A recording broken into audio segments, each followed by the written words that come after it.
اس طرح یہ بات ذہن میں رکھیں، آج جس طرح بھی جس حالات میں زندگی میں اور آپ بسر کر رہے ہیں، اس میں ہمارا کمال کوئی نہیں ہے۔ اگر کسی کو فضیلت ہے تو یہ اس کا اپنا کمال نہیں، اس کی تعلیم کی وجہ سے، اس کے خاندان کی، اس کی راز کی وجہ سے نہیں ہے۔ اگر کوئی شخص اس کے پاس یہ سب کچھ نہیں، محروم ہے، تو یہ اس کی نالائقی نہیں ہے، یہ اللہ کی تقسیم ہے۔ میں نے جو آیت آپ کے سامنے آغاز میں پڑھی، یہ سورۃ روم ہے، اس کی آیت نمبر 38 اور 39۔ اللہ فرماتے ہیں فَآتِ ذَا الْقُرْبَى حَقَّهُ وَالْمِسْكِينَ وَابْنَ السَّبِيلِ۔ اس سے پہلے ایک اور بات کی وضاحت عرض کر دوں کہ یہ معاشرے کے اندر جو اتار چڑھاؤ ہے، جو انسان کے ساتھ معاملہ ہوتا ہے، اس کا سبب اللہ رب العزت فرماتے ہیں سورۃ زخرف آیت نمبر 32، 25واں پارہ، اللہ فرماتے ہیں نحن قسمنا بینہم معیشتہم، تمہارے درمیان جو معیشت کی تقسیم ہے نا، ایک فیکٹری آنر ہے، ایک مزدور ہے، ایک زمیندار ہے، ایک اس کا کاشتکار ہے۔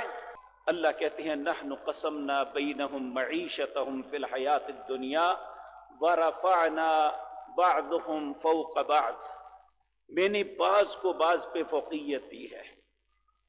یہ میری مرضی پہ منحصر ہے کہ میں کس کو دیتا ہوں، یہ کیوں کرتا ہوں، لیتخذ بعضهم بعضا سخریا، تاکہ بعض لوگوں کو متحد بنا کے کام لے سکوں۔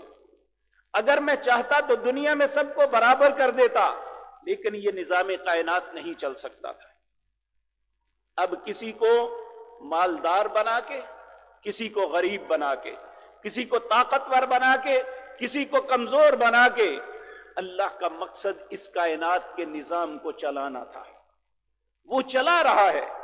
اور یہ بات بھی ذہن میں رکھیں کہ یہ جو سیاستدان، دنیا کے بعض لیڈر یہ جو بات کرتے ہیں، یہ بہت بڑا جھوٹ ہے کہ امیر امیر تر، غریب غریب تر۔ یہ اسلامی معاشرے کے اندر ایسا نہیں ہوتا، یہ اس نظام کے اندر ہوتا ہے جو اشتراکی نظام ہے، جہاں غریب کی باز پرس کرنے والا کوئی نہیں ہے، اور امیر اپنے مال کی بنیاد پہ لوگوں کا خون چوستا ہے۔ اسلامی نظام کے اندر ایسا نہیں۔ اسلام نے تو ایک نظام دیا ہے معاشی، جسے صدقات کا نظام کہتے ہیں۔ صدقہ کہتے ہیں کسی کے ساتھ خیر خواہی کرنا، بھلائی کرنا۔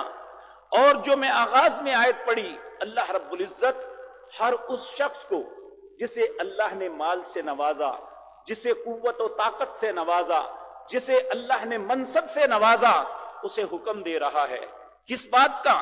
فآت ذی القربی، اپنے قریبی رشتہ داروں کا حق پہچانو۔ اگر اللہ نے تمہیں دیا ہے، انہیں محروم کیا ہے۔ اگر اللہ نے کسی کو مال دیا ہے تو اس کی آزمائش سخت ہے، اگر کسی کو محروم رکھا ہے تو اس کی آزمائش اتنی بڑی نہیں ہے۔ سیدنا عبد الرحمن بن عوف، یہ ایک بڑے لینڈ لارڈ آدمی تھے۔ حضرت عمر رضی اللہ تعالیٰ عنہ نے ایک مرتبہ اسی طرح کی ایک بات کی۔ جب آپ نے فرمایا تو کہتے ہیں یہ کس طرح ہوا جی؟ آپ نے فرمایا تمہیں ابھی بتاتا ہوں۔ ایک غریب آدمی کو بلایا، اسے ایک اونچے تھڑے پہ کھڑا کیا، اسے کہا تیری کتنی پراپرٹی ہے؟ کہنے لگا کوئی نہیں۔ تیرے پاس بینک بیلنس یا جو اثاثے جمع ہیں وہ کتنے ہیں؟ کہنے لگا کوئی نہیں۔ کہتے ہیں کس طرح زندگی بسر کرتا ہے؟ کہا صبح کماتا ہوں، رات کو کھا لیتا ہوں۔ اب انہیں کہا نیچے اتر جاؤ۔ کہا اس کا حساب تو صرف اتنا ہے کہ اس نے کہا میرے پاس کچھ بھی نہیں، پوچھنا کیا ہے؟ اسی طرح حضرت عبد الرحمن کو کھڑا کیا، حالانکہ یہ وہ شخصیت تھے کہ جن کا ایک پائی بھی حرام کا نہیں تھا، لیکن آج کے اعتبار سے اس زمانے میں یہ 54 کروڑ کے اثاثوں کے مالک تھے۔ انہیں کہا آپ کی کتنی پراپرٹی ہیں؟ آپ نے گنوانی شروع کر دی۔ آپ کے پاس نقد کتنے اثاثے ہیں؟ وہ گنوانے شروع کر دے۔ آپ کے پاس سواریاں کتنی ہیں وہ گنانی شروع کر دی، یعنی ایک لمبا عرصہ اپنی چیزوں کو گنواتے ہوئے لگ گیا۔ تو کہا یہی معاملہ ہے تمہارا اور اس کا، تم اللہ کی عدالت میں اپنے ہر معاملے کا جواب دینا پڑے گا، اور وہ جلدی جلدی فارغ ہو کے کھڑا ہو جائے گا۔ اس لیے جو انسان جسے